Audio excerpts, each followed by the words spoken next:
Ассалаумағалейкум қазақ елі. Бүгін 20 наурыз. Біз мынау Астанадағы цирктің алдындағы алаңға митинг өткіземіз деп қағаз жібергенбіз.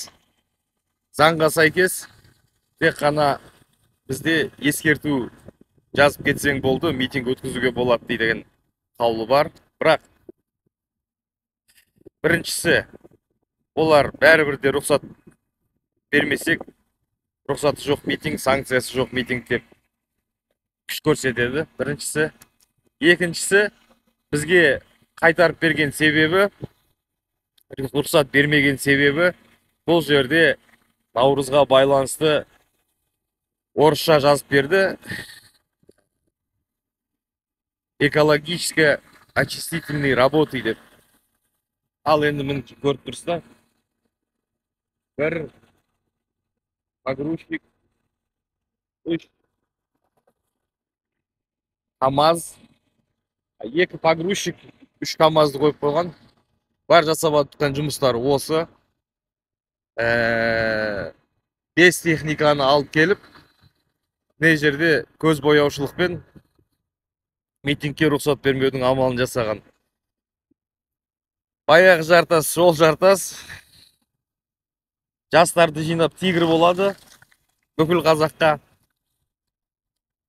Анау бір барыстан құтылып ек, енді тигр болды, келесі кім болады екен? Бұлар адам кейпінен басқаның бәріне келісті ғой. Тек қана сол адам емес, қазақты ойлау емес. Біреу барыс, біреу тигр. Аблай келгенде тышқандар ғой. Қазақты кеміріп, ертеңімізге балта шауып отқан жәндіктер әйтеуір. Ал қазағым міне, заңды жүзде келгенде сенен ондай қолынан түк те келмейді. Заңмен істесең.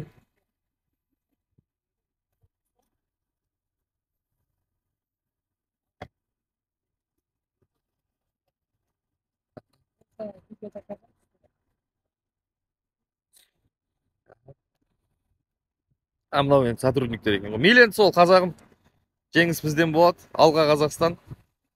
Мінекей дайындап қойған. Біз келеді деп. Дәлел осы. Рұқсат бермесе де сақадай сай тұр. Цирктің алды, міне цирктің арты. Алға Қазақстан.